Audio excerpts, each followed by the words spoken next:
All right, basketball fans, welcome back to the pickaxeandroll.com Denver Nuggets film room. We are here for the first installment for the 2008-2009 season.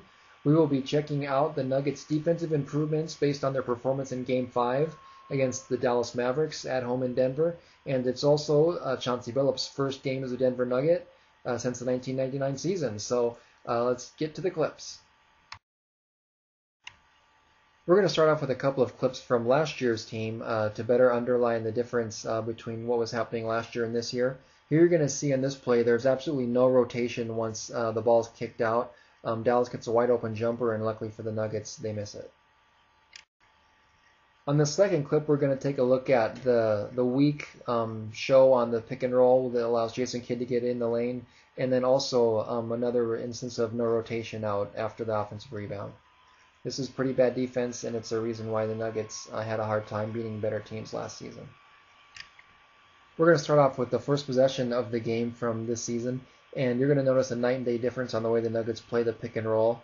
On this first play, Jason Kidd's going to come off a screen, and Nene is going to hedge and force him to the baseline, and the Nuggets are going to end up getting a turnover because of the pressure Nene puts on Kidd. Completely different than what we saw from the season before. There's two things to take note of here in this next clip, and the first thing is the increased ball pressure that the Nuggets are putting on. You're going to see Kenyon's well past the three-point line, and then on this next play you're going to see Chauncey, whose man's coming up to the top. He knows he's protected by the rotation, so he's able to come over and help Nene on the mismatch with Josh Howard, preventing Howard from getting a good shot. In this next clip you're going to see how the Nuggets help and recover in the half court. There's going to be a double screen set for Stackhouse, who dribbles off the screen and is immediately met by two Nuggets pinching off his penetration. And from there, the Nuggets recover, and the Mavericks really gain no advantage from it. Once again, you're going to see penetration, and three Nuggets step in to stop him.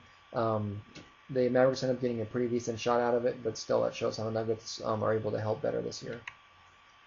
In this next clip, you're going to see an example of, once again, the Nuggets just maintaining integrity in the half court, knowing where their man is, knowing where the ball is, and you're also going to see a good understanding of their rotations.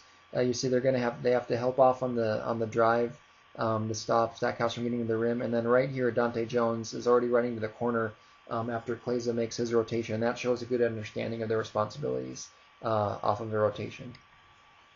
This next clip may be the best example of the Nuggets' advancement and understanding of how to play half-court defense from last year to this year. You're going to see the Nuggets are staying with their man. They have their positioning set. Chris Anderson comes over ready to help out even before Nowitzki gets the ball in the post. They're able to recover and get back to their men.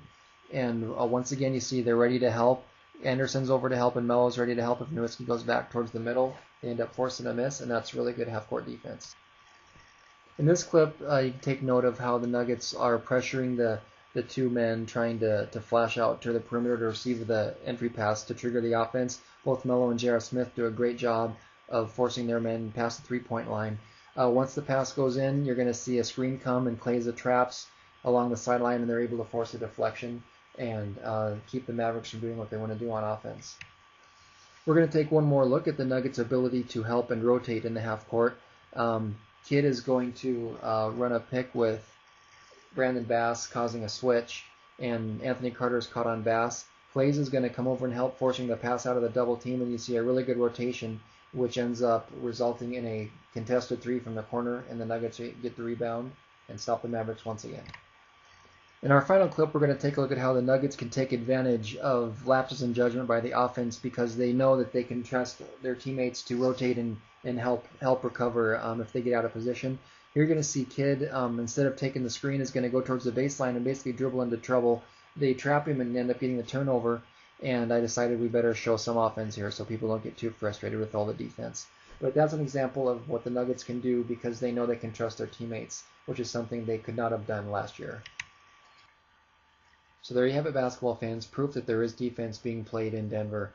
It really is impressive to see how this team has completely changed their focus from last year. They're attacking pick and rolls, they're rotating, they're helping each other out and recovering, and they're pressuring the ball in a way that most Nuggets fans did not think was possible just watching this team play over the last few years. So there you have it. I want to thank you for checking out the latest installment of the pickaxeandroll.com Denver Nuggets film room, and I want to encourage you all to take a minute to drop by our blog at pickaxeandroll.com.